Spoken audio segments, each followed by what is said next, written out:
हर हर महादेव। ओम नमः शिवाय। दोस्तों, सावन का महीना है। ऐसे में हर कोई भगवान भोलेनाथ को खुश करना चाहता है। हर किसी की इच्छा होती है कि वह सावन में भोलेनाथ को खुश करके अपनी सभी मनोकामना पूरी कर ले।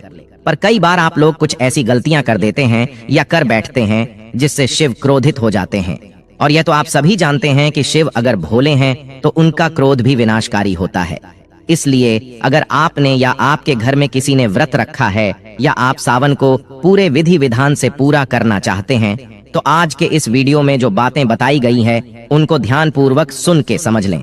दोस्तों, सावन में कई ऐसे काम होते हैं जिनको करना वर्जित माना गया है।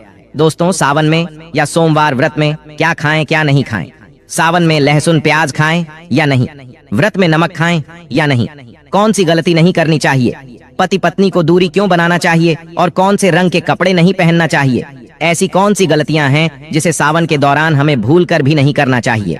साथ ही सावन के इस पवित्र महीने में कितने सोमवार पड़ेंगे और सावन की समाप्ति कब है, आइए जानते हैं सब कुछ इस वीडियो में। दोस्तों, सावन का महीना कोई मामूली महीना नहीं होता है। यह महीना साक्षात एक ऐसे प्रेम की सौगात लेकर आता है। सावन का महीना इतना पवित्र होता है जिसका आप अंदाजा भी नहीं लगा सकते। सावन का त्योहार भारत में तो मनाया ही जाता है, लेकिन क्या आप जानते हैं विदेशों में भी सावन का पवित्र महीना बड़ी जोरों शोरों के साथ और खुशी के साथ मनाया जाता है। आपको बता दें, शास्त्रों में सावन सोमवार का व्रत जो भी महिला या पुरुष करते हैं तो वो व्यक्ति भगवान भोलेनाथ का सर्वाधिक प्रिय हो जाता है। ऐसे व्यक्ति को भगवान भोले बाबा अपनी शरण में ले लेते। दोस्तों, सावन में कावड़ यात्रा का क्या कहना। शास्त्रों के अनुसार माना जाता है कि सबसे पहले कावड़ यात्रा भगवान परशुराम ने भगवान शिव के समर्पित अपने कांधे पर उठाई थी और तभी से भगवान शिव को प्रसन्न करने के लिए कावड़ यात्रा की जाती। दोस्तों, लेकिन क्या आप जानते हैं सावन में 10 ऐसे नियम हैं जो आपको जानना बहुत ही आवश्यक है। अगर इन नियमों का पालन अगर आप अपने जीवन में नहीं करते हैं तो आपको भगवान शिव के क्रोध का सामना करना पड़ सकता है। आपका पूरा परिवार गरीबी, निर्धनता और बर्बादी का सामना कर सकता है। चलिए पहले जानते सावन के इस पवित्र महीने में कितने सोमवार पड़ेंगे और आपको कितने व्रत रखने हैं। दोस्तों, इस साल सावन का महीना 22 जुलाई 2024 सोमवार से शुरू हो रहा है। इसका समापन 19 अगस्त 2024 सोमवार को होगा। साल 2024 में सावन की शुरुआत और समाप्ति दोनों ही सोमवार से हो रही, जिससे इसका महत्व दोगुना हो गया है। इस बार सावन 2024 में 5 सोमवार और 4 मंगला गौरी व्रत आएंगे। दोस्तों, पहला सोमवार का व्रत 22 जुलाई को रखा जाएगा। दूसरे सोमवार का व्रत 29 जुलाई को रखा जाएगा। तीसरे सावन सोमवार का व्रत 5 अगस्त को रखा जाएगा। चौथा सावन सोमवार का व्रत 12 अगस्त को रखा जाएगा और 5वां सोमवार का व्रत 19 अगस्त 2024 को रखा जाएगा। दोस्तों, भगवान भोलेनाथ आपके घर में स्थायी रूप से वास करने वाले हैं, तो ऐसे में दिल खोलकर भगवान शिव की उपासना और भक्ति में लग जाए। दोस्तों, यह शुभ संयोग 19 सालों के बाद बना है। सावन का पहला सोमवार 22 जुलाई को पड़ेगा। इस दिन आप व्रत अवश्य रखें। भगवान भोलेनाथ आपकी सभी मनोकामनाएं अवश्य पूर्ण करेंगे। अब जान लेते हैं सावन सोमवार के व्रत में क्या खाना चाहिए और क्या नहीं खाना चाहिए। अगर आपने सावन सोमवार का व्रत रखा है तो आप इस दिन सात्विक भोजन ही करें। यह निर्जला व्रत नहीं होता, इसलिए इस व्रत में सेंधा नमक से बनी चीजें खा सकते हैं। अगर आपने फल खाने पर संकल्प लिया है तो नमक भूल कर भी न खाएं। आप फल वगैरह ही खाएं और कुछ मत खाना। व्रत में बाहर का गन्ने का जूस मत पीना, उसमें नमक पड़ा होता है। बाहर का जूस भी मत पीना, उनके बर्तनों में भी नमक पड़ा होता है और वो नमक आपके मुंह तक जाएगा तो आपका व्रत खंडित हो जाएगा। व्रत में डब्बा बंद जूस नहीं पीना चाहिए, उसमें कई केमिकल पड़े होते हैं। दोस्तों, सा वन में कई बार शुक्रवार का दिन पड़ जाता है और इस दिन आप पानी पूरी, इमली की चटनी, बगैर खट्टे फल वगैरह जाने अनजाने में भी मत खाना, क्योंकि इससे माता संतोषी क्रोधित हो जाएंगे। एक बार माता संतोषी रुष्ट हो गई तो आपको जिंदगी भर कष्ट भोगना पड़ेगा। पर सावन के महीने में जो भी शुक्रवार के दिन खट्टा खाता है उसे परेशानी और माता के क्रोध का सामना करना ही पड़ता है। सावन में साधारण नमक फलों पर लगाकर या अमरूद के बीच में भरकर भूल कर भी नहीं खाना चाहिए। आप सेंधा नमक फलों पर लगाकर खा सकते हैं। सावन के व्रत में चाय आप पी सकते हैं। सावन के व्रत में दूध नहीं पीना चाहिए, इससे भगवान शिव क्रोधित हो जाते हैं। सावन में हल्दी मिलाकर दूध पीने से भयंकर श्राप लगता है। सावन में बच्चों को दूध पी लेना चाहिए, पर घर में बड़ों को दूध नहीं पीना चाहिए। यदि सावन का व्रत अगर आपने मीठा रखा है तो आप खीर पराठा या दही पराठा खा सकते हैं। आप चाहे तो सेंधा नमक से बने आलू के पकवान खा सकते हैं। आलू की सब्जी कुत्तूम की रोटी के साथ खा सकते हैं।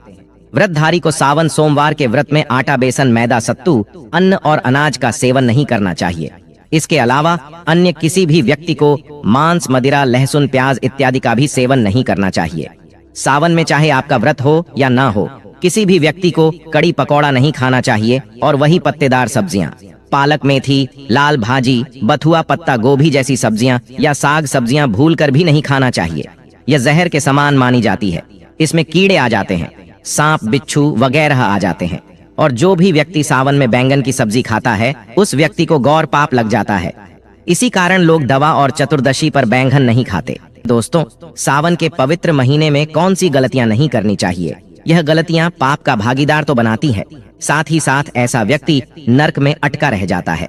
सावन में घर के सभी लोगों को सुबह जल्दी उठना चाहिए और जितना जल्दी हो सके कम से कम पहला सावन स्नान अवश्य करें। परिवार में सबको स्नान करना चाहिए। यदि कोई बीमार है तो उस पर गंगा जल के छींटे मार दें।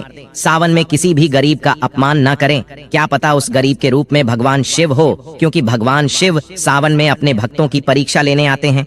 सावन में देर तक सोने वाली महिला का पति बर्बाद हो जाता है और उसकी मृत्यु निकट भविष्य में जल्दी हो जाती है।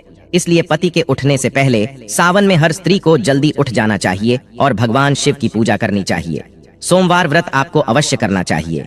ऐसा करने से धन लक्ष्मी का वास होता है। सावन में पति पत्नी को सहवास नहीं करना चाहिए। अगर आपने व्रत रखा है या आपकी पत्नी ने व्रत रखा है तो आप दूरी बनाकर रखें, क्योंकि इस दौरान भगवान शिव की शरण में होता है। ऐसा व्यक्ति सावन में घनघोर काले वस्त्र पहनकर मंदिर में नहीं जाना चाहिए। चाहे तो आप घर में काले वस्त्र पहन सकते हैं, लेकिन मंदिर में भूलकर भी मत जाना और ना ही व्रत में काले वस्त्र पहनना चाहिए।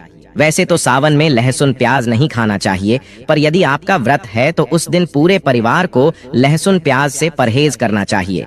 सावन के महीने में घर में गंदगी नहीं होना चाहिए, इससे प्रकृति नाराज हो जाती है। सावन में आपके घर का जो मंदिर है उसमें माचिस के खाली पड़े डिब्बा या माचिस नहीं रखना चाहिए। सावन में घर में किसी भी व्यक्ति को गाली नहीं देना चाहिए, चुगली आदि नहीं करना चाहिए, पत्नी को अपशब्द नहीं कहना चाहिए और ना ही पति को अपशब्द कहना चाहिए। इससे भगवान शिव आपको श्राप दे देते हैं। सावन में बाल, नाखून आदि नहीं काटना चाहिए, यह आपको पहले कर लेना चाहिए। कोई ज्यादा समस्या हो तो आप ऐसा कर सकते हैं, पर शिव जी से क्षमा अवश्य मांग। सावन में शरीर पर तेल नहीं लगाना चाहिए। यदि आपका व्रत है तो आप शरीर पर तेल न लगाएं। माता पिता का सम्मान करना चाहिए, क्योंकि माता पार्वती और पिता भगवान शिव को माना जाता है, इसलिए माता पिता में इन दोनों का वास होता है। माता पिता का आदर करने से भगवान शिव और मां पार्वती प्रसन्न होती। सावन में देवी देवता से जुड़ी कोई भी चीज कभी किसी को मत देना, नहीं तो भगवान शिव आपके घर से सदैव के लिए चले जाएंगे। दोस्तों, अब जानते हैं सावन के इस पवित्र महीने में शिवलिंग पर कौन कौन सी चीजें नहीं चढ़ाना चाहिए जिससे आपको पाप न लगे। शिव पुराण के अनुसार शिव भक्तों को कभी भी भगवान शिव को तुलसी, हल्दी और सिंदूर सहित यह 6 वस्तु नहीं चढ़ाना चाहिए। पौराणिक कथा के अनुसार केतकी के फूल ने ब्रह्मा जी के झूठ में साथ दिया था, जिससे नाराज होकर भगवान भोलेनाथ ने केतकी के फूल को श्राप दिया। इसलिए केतकी का फूल शिवलिंग पर नहीं चढ़ाया जाता और वही नारियल का पानी भी शिवलिंग पर कभी भी अर्पित नहीं करना चाहिए। शंख से जल भी भगवान भोलेनाथ को नहीं चढ़ाना चाहिए। शास्त्रों के अनुसार सुबह 5 बजे से लेकर सुबह 11 बजे तक शिवलिंग पर जल चढ़ाना बहुत ही शुभ और अत्यंत मंगलकारी होता है। कभी भी शाम के समय शिवलिंग पर जल न चढ़ाएं। शास्त्रों के अनुसार शिवलिंग पर काली मिर्च चढ़ाने से रोगों का नाश होता है। इसके साथ ही सुख समृद्धि की प्राप्ति होती है। घर में कभी भी अंगूठे के आकार से बड़ा शिवलिंग नहीं रखना चाहिए और शिवलिंग पर जल धारा अवश्य होना चाहिए। भगवान भोलेनाथ को टूटे अक्षत कभी अर्पित नहीं करना चाहिए, इससे शिव क्रोधित हो जाएंगे। सावन के महीने में कटे फटे बेलपत्र शिवलिंग पर कभी अर्पित नहीं करने चाहिए। बेलपत्र की संख्या 3 होना चाहिए। बेल पूरे होना चाहिए, साबुत होना चाहिए। सच्चे दिल से बेलपत्र शिवलिंग पर चढ़ाने से 21 मनोकामनाएं पूर्ण हो जाती। भगवान शिव को दूध में पानी डालकर नहीं अर्पित करना चाहिए, इससे आपको फल भी इसी तरह ही मिलेगा। भगवान शिव को 1 बूंद भी आप अर्पित कर सकते हैं, पर दूध शुद्ध होना चाहिए और आपका मन भी शुद्ध होना चाहिए। शास्त्रों के अनुसार पीतल के कलश से शिवलिंग पर दूध चढ़ाना सबसे उत्तम बताया गया है। धार्मिक कर्मकांड में पीतल के बर्तनों का विशेष महत्व बताया गया है। विवाह आदि के कार्यों में इसीलिए पीतल के बर्तनों का प्रयोग किया जाता है। आपको बता दें, सोमवार को पीतल के कलश से ही शिवलिंग पर दूध से अभिषेक बताया गया है। स्टील और प्लास्टिक से बने बर्तन का प्रयोग न करें।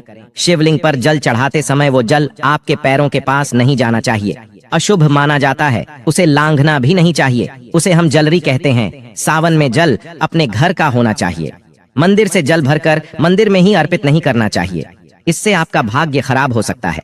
दोस्तों, सावन में यह चीज खा लेने से दुनिया की कोई भी ताकत आपको धनी होने से रोक नहीं पाएगी। दोस्तों, अगर आपने सावन में यह चीज खा ली तो करोड़पति होते देर नहीं लगेगी, लेकिन सच्चे दिल से ही खाना है। आइए जानते हैं, सावन में शिव भक्तों को शिवलिंग पर चढ़ा हुआ प्रसाद के रूप में धतूरा जरूर खाना चाहिए। इसे आपको ज्यादा नहीं खाना है, बस अपनी जुबान पर हल्का सा टच करना है। ज्यादा खाएंगे तो आप बीमार पड़ जाएंगे, इसलिए बस टच कर लें। आप देखना, आपके अंदर सकारात्मकता का संचार होगा और आपको धनी होने से कोई नहीं रोक पाएगा। दूसरा है बेलफल। बेलफल प्रसाद के रूप में खाने से माता पार्वती के साथ साथ भगवान शिव की कृपा बरसेगी और समस्त 33 कोटि देवी देवता आपको धनवान बनाएंगे। बस यह चीज आपको खाना है और आप खुद देखना, आपको धनी होने से दुनिया की कोई भी ताकत रोक नहीं पाएगी। दोस्तों, ये सब जो हम आपको बातें बता रहे हैं, उनका हिंदू पुराणों में आपको साफ साफ प्रमाण मिल जाएगा। इसलिए दोस्तों, अगर आप भी पुण्य कमाना चाहते हैं तो इस वीडियो को अपने सभी हिंदू भाई बहनों के साथ जरूर शेयर कीजिएगा, ताकि सभी अपनी समस्याओं से निजात पा सके। और अगर आप भी किसी समस्या से परेशान हैं तो हमें कमेंट में लिख के बता सकते हैं। हम पूरी कोशिश करेंगे आपकी समस्या का समाधान करने की। हर हर महादेव, जय शिव शंभू।